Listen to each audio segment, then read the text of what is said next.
Jemaat yang dikasihi dan mengasihi Tuhan, damai Kristus kiranya ada bersama-sama dengan Bapak Ibu Saudara sekalian. Bapak Ibu Saudara yang dikasihi Tuhan, 1 minggu sudah berlalu sejak perayaan Paskah. Berita utama Paskah adalah kebangkitan Kristus. Semua orang Kristen tentu percaya bahwa Kristus memang sudah bangkit. Sekarang ini, seminggu kemudian setelah perayaan Paskah, masihkah berita kebangkitan Kristus itu bergaung di dalam hidup kita? Kristus bangkit. Adakah hidup kita juga diubahkan oleh semangat kebangkitan Kristus itu? Atau seperti anak muda zaman sekarang, ketika mendengarkan kabar tertentu, Kristus bangkit, terus akan bilang, so what? Terus gue harus bilang wow sambil koprol gitu?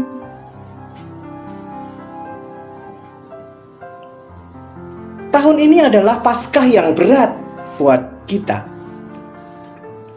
Bagaimana kita bisa memaknai Kristus yang bangkit itu di saat kita merasakan bahwa maut mengancam begitu dekat dengan hidup kita?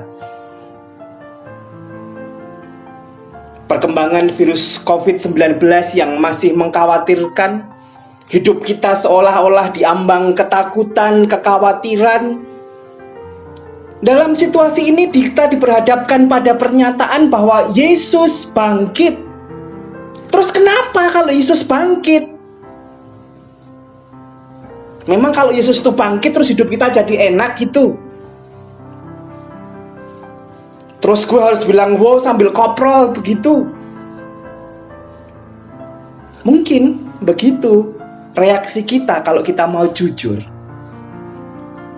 Seolah-olah Paskah kita itu dipenuhi dengan kekecewaan. Sebenarnya Yesus itu jadi bangkit enggak sih? Jadi menang mengalahkan maut enggak sih?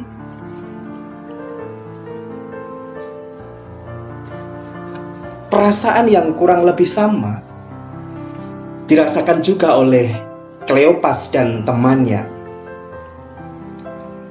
Mereka sedang berjalan menuju kampung halamannya di Emmaus. Dua sahabat ini berjalan bersama-sama. Mereka bercakap-cakap sepanjang jalan. Mereka menganalisa situasi yang sedang mereka hadapi. Beberapa hari belakangan ini bagi mereka, kehidupan imannya bagaikan ada di sebuah roller coaster. Beberapa hari sebelumnya, iman mereka seolah-olah dibangkitkan dengan luar biasa ketika mereka mengikuti Yesus memasuki Yerusalem dengan disambut arak-arakan yang begitu luar biasa. Selang sehari sesudahnya, beberapa hari sesudahnya kemudian, iman mereka yang membumbung tinggi itu seolah dihempaskan turun dengan sangat keras.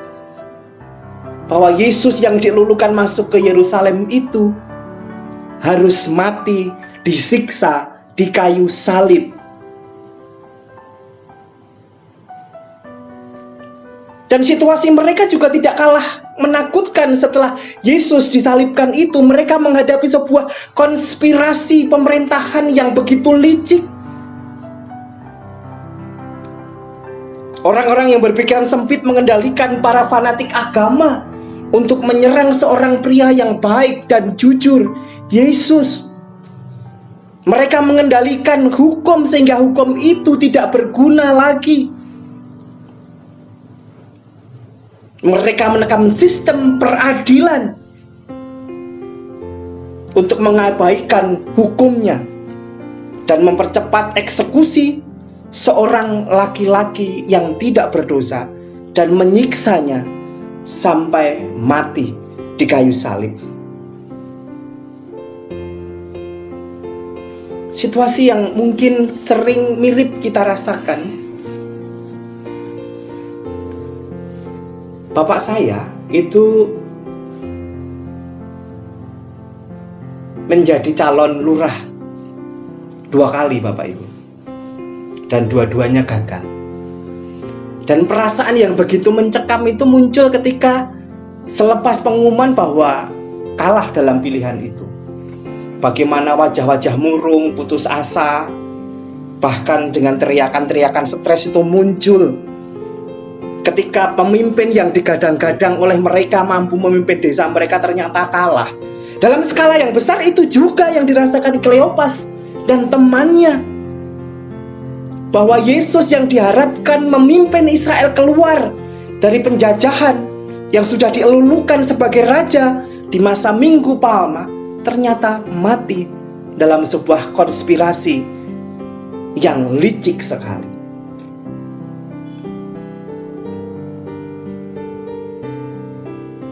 Sehingga akhirnya Kleopas dan temannya memutuskan pulang, meninggalkan Yerusalem. Mereka memutuskan untuk menjaga jarak dari pusat persoalan. Mereka berjalan pulang, melarikan diri dari masalah, beban, dan ketakutan mereka. Sekarang mau apa? Persis ketika tampaknya dunia ini akan berubah karena kehadiran seorang pemimpin yang baik, di mana orang-orang mulai terdorong untuk saling mengasihi satu dengan yang lain. Kehancuran mulai disembuhkan, rasa bersalah mulai diampuni, mendapatkan rasa lega. Kerajaan Allah, komunitas kasih mungkin saja terjadi. Lalu tiba-tiba datanglah tikaman ke ulu hati mereka. Tokoh yang mereka harapkan mati di kayu salib. Seolah-olah mereka tidak mampu bernafas. Kejahatan menyerang balik. Kejahatan seolah memiliki jalannya sendiri. Mereka tidak tahu kepada siapa lagi mereka harus percaya. Sehingga ketika dalam perjalanan mereka ke Emmaus, ketika mereka berbicara tentang situasi yang sedang mereka alami, termasuk berbicara tentang Yesus, ketika mereka bertemu dengan Yesus, mereka tidak mengenalinya. Mereka menggambarkan perasaannya dengan sangat luar biasa. Ayat 21 mengatakan, padahal kami dahulu mengharapkan bahwa dialah yang datang untuk membebaskan kami bangsa Israel. Mereka sedang gelisah, putus asa. Kata harapan digambarkan sebagai kalimat masa lampau. Padahal dahulu kami mengharapkan. Dahulu kami. Sekarang, Bapak Ibu Saudara yang dikasihi Tuhan, dalam situasi yang seperti ini, tidak ada sesuatu yang lebih membuat nyaman, menenangkan pikiran, selain menemukan orang yang tepat untuk berbagi beban. Cerita ini ditulis Lukas sangat indah sekali. Kitab Sinopsis Injil yang lain tidak menulisnya. Dua orang murid bersama berjalan menuju Emmaus. Dari Yerusalem kurang lebih 7 mil, kurang lebih ya berapa ya? 11 kilometeran kurang lebih. Mereka bercakap-cakap, mereka menganalisa. Dalam proses itu sebenarnya mereka sedang berbagi beban. Ketika mereka berbeban berat, berjalan bersama dengan seorang sahabat, berbicara tentang keprihatinan yang sama, tekan kekhawatiran yang sama, tentang ketakutan yang sama, adalah sebuah kemewahan, adalah sebuah keindahan, sebuah kelegaan, obat galau yang luar biasa. Berjalan sejenak, mengambil jarak sejenak, berbagi bersama teman. Kembali pada pertanyaan di awal, Hari ini seminggu sudah kita melewatkan Paskah. Paskah menyerukan Kristus telah bangkit. Pertanyaannya adalah, terus sekarang bagaimana? Apakah kebangkitan itu memberi makna baru dalam hidup kita? Dalam konteks kita sekarang itu, apakah kebangkitan itu juga membangkitkan harapan kita akan situasi yang sedang kita harapkan, sedang situasi yang sedang kita hadapi sekarang ini? Bagaimana kita memaknai kebangkitan Kristus itu di tengah situasi yang seolah-olah maut berkuasa, kematian mengancam setiap saat? Bapak Ibu Saudara yang dikasihi Tuhan, makna kebangkitan Kristus itu baru akan bisa kita hidupi, kita rasakan ketika kita juga merasakan kematian bersama Kristus. Kebahagiaan kecil akan kita rasakan sangat membahagiakan ketika kita alami dengan kesadaran kita terlepas dari sebuah penderitaan. Kita tidak akan mampu merasakan kuasa kebangkitan Kristus tanpa merasakan penderitaan Kristus. Bagaimana kita merasa bangkit kalau kita tidak pernah merasa mati? Bagaimana kita merasa butuh dokter kalau kita tidak pernah merasa sakit? Bagaimana kita merasakan leganya bernafas kalau kita tidak pernah merasakan yang namanya sesak nafas? Bagaimana kita bisa merasakan segarnya air yang mengalir di tenggorokan kita, membasahi tenggorokan kita, kalau kita tidak merasa haus?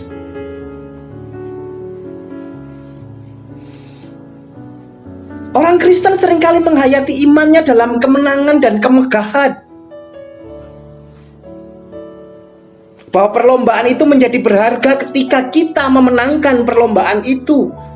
Musuh dikalahkan, rintangan diatasi, menyambut kisah kegagalan sampai batas tertentu.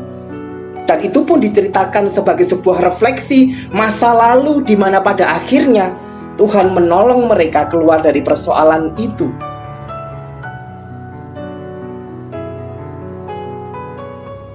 Dosa yang kemudian sudah diserahkan dan ditebus. Bagaimana dengan dosa yang masih melekat? Bagaimana dengan tantangan yang masih sedang kita hadapi? Bagaimana dengan luka-luka fisik, psikologi, atau hubungan-hubungan retak yang masih tersisa? Seolah-olah itu tidak dianggap sebagai bagian dari pergumulan iman Kristen. Karena iman Kristen selalu diartikan sebagai sesuatu yang sudah dimenangkan. Sedangkan pergumulan itu tidak dianggap sebagai iman yang utuh. Bapak Ibu Saudara yang dikasihi Tuhan, tetapi tubuh Yesus yang terluka mengingatkan bahwa ada beberapa luka yang masih ada, beberapa tanda rasa sakit, kehilangan, trauma. Itu tidak mengurangi kekudusan iman kita.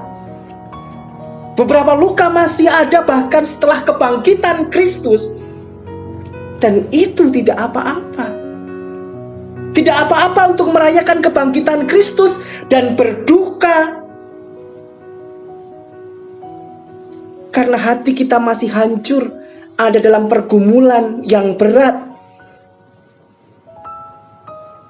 Tidak apa-apa merayakan kebangkitan Yesus dan berduka cita atas bencana yang masih kita rasakan.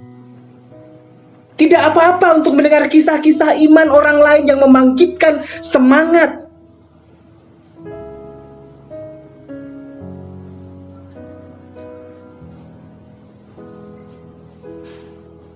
Tidak apa-apa kita merasa takut.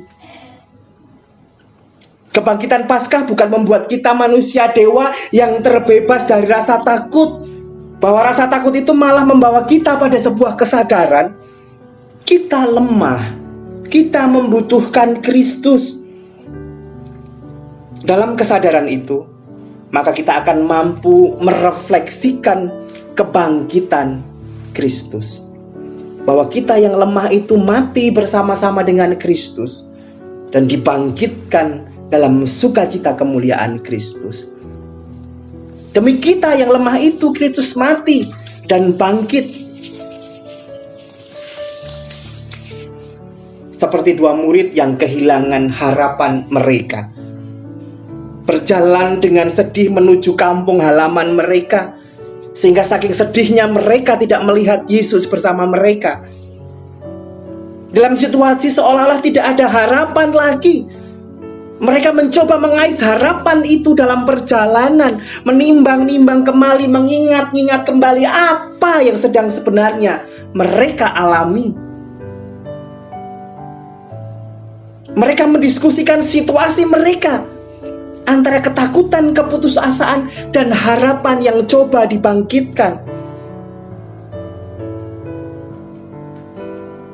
Dan cerita itu menulis dengan indah ayat 32. Kata mereka seorang kepada yang lain, bukankah hati kita berkobar-kobar ketika ia berbicara dengan kita di jalan dan ketika ia menerangkan kitab suci kepada kita?